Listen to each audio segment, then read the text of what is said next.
So the first piece that I'm going to share was something that I shared last time I was here, and it went over pretty well. And it's called My Cat, and it's about my cat. And I figure we'll just get the best one out of the way first and just let it spiral out. All right, my cat. My cat is an asshole. He's also fat. He's a fat asshole. My wife says he's just a large cat, like the cat equivalent of Yao Ming or Shaquille O'Neal. Not in terms of basketball skill, but in terms of relative size. I maintain that keeping a cat in a constant supply of the most expensive brand of dry cat food with no regular feeding schedule cannot be helping his chances to stay trim. His name is Artemis, or Artie for short, and no, he's not named after the Greek goddess of wild animals, which would have been cool.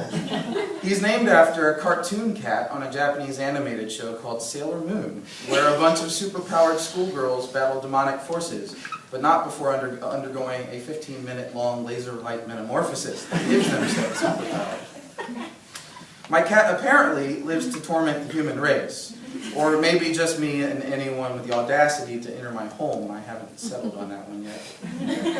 On the rare occasion that you want to pick him up and pet him, he pushes away from you with his paws, which have thankfully been declawed. But when you just want to eat your goddamn dinner, he stands on the table and puts his face right up in yours, staring at you, pretending to love you as he pushes his soft head into your neck, all the while inching ever closer to your dinner plate, shedding white hairs into it. For those of you who are thinking, that's disgusting, letting your cat up onto your table while you eat, believe me when I tell you that we've tried to keep him off. And if you're so certain that you could train him to stay off our dinner table, you're welcome to try. I mean, I won't pay you, but at least you'll have the satisfaction of being right. He chews on clear plastic like it's crack. Occasionally, when he's feeling frisky, he'll bite you for no reason and out of nowhere. You'll be petting him gently behind his ears or underneath his collar, and he'll purr as cats are wont to do, and all will seem right with the world. Then he'll sink his teeth into your forearm, reconfirming in case you had forgotten of his douchebag status. He likes to play fetch with dum-dum suckers, which is admittedly adorable. But once you start, he will never leave you alone about it. He will play that game and expect you to play along forever, until you've become a dum-dum throwing automaton, and have lost all your ability to enjoy a sunny day, or a quiet moment, or to feel feelings. He sheds everywhere: the floor, the couch, tables, chairs, your hand after you pet him once.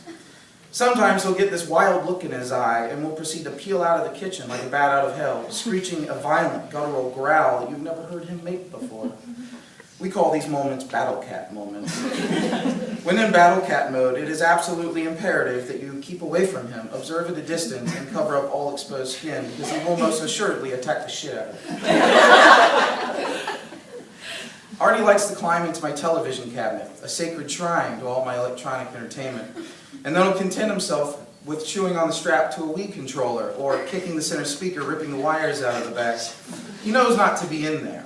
I have scolded and shoved him out of that cabinet 100 times, and I am convinced he continues to do it simply to spite me.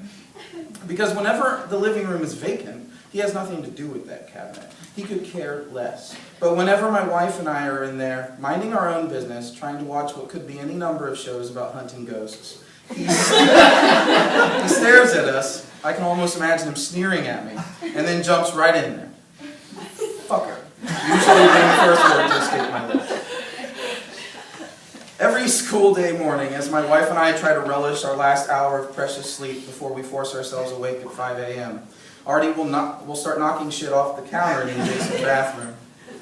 Again, he does not perform this particular act of cruelty at any other point of the day until right before we have to get up for work. When he's had his fill of swatting shampoo bottles and lotions off our sink, he'll jump onto my wife's chest just when she's about to crawl out of bed.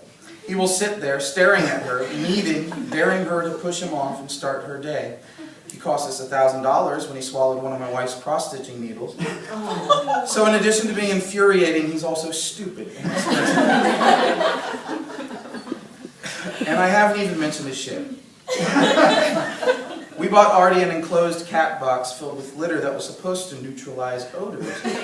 But Artie shits plutonium, so that clearly happened. How can I describe it to you with mere words? The wretched stench that billows from Artie's cat box would make grown, hairy men who work in sewage all day good for an oxygen mask. No? Okay. For those of you familiar with the David Bowie, Jennifer Connelly classic Labyrinth, I imagine that the bog of eternal stench smells like my cat's asshole. I guess you'll just have to trust me on this. And I should add, it's not just awful in terms of quality, but also in quantity. My cat produces more excrement than my dog Tyson, who is easily twice his size. There's something distinctly wrong there. At this point, I feel that it is necessary to remind you of my theme, that my cat is an asshole. He's temperamental, he's malicious, and on occasion he's violent. I'm sure a lot of you are expecting me to double back at this point and explain how, despite all of these considerable flaws, Artie is still an appreciated and loved member of our household, like a child or a mute friend. Then you will get no satisfaction. Sure, he's cute when he's wrestling with a sucker on the carpet. He rolls on his back and attacks it with all 4 legs at once, holding it in place with his front paws and kicking it continuously with his back ones. And it is delightful.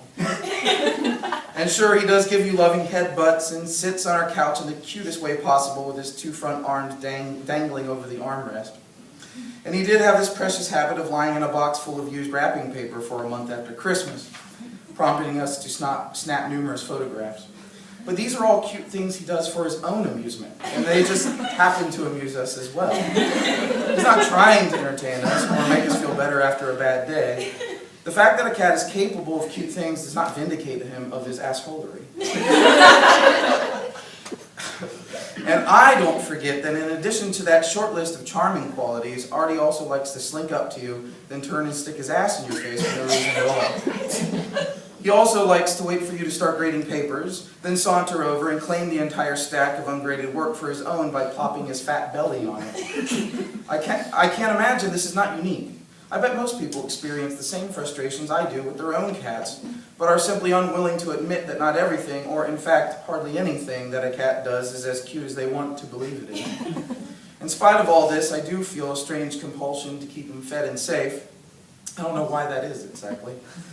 But in terms of illustrating the myriad ways in which my cat has proven time and time again that he is a hopeless asshole, I think I've made my point.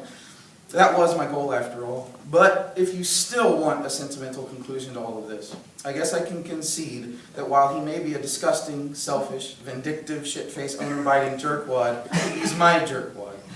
So I guess there's that.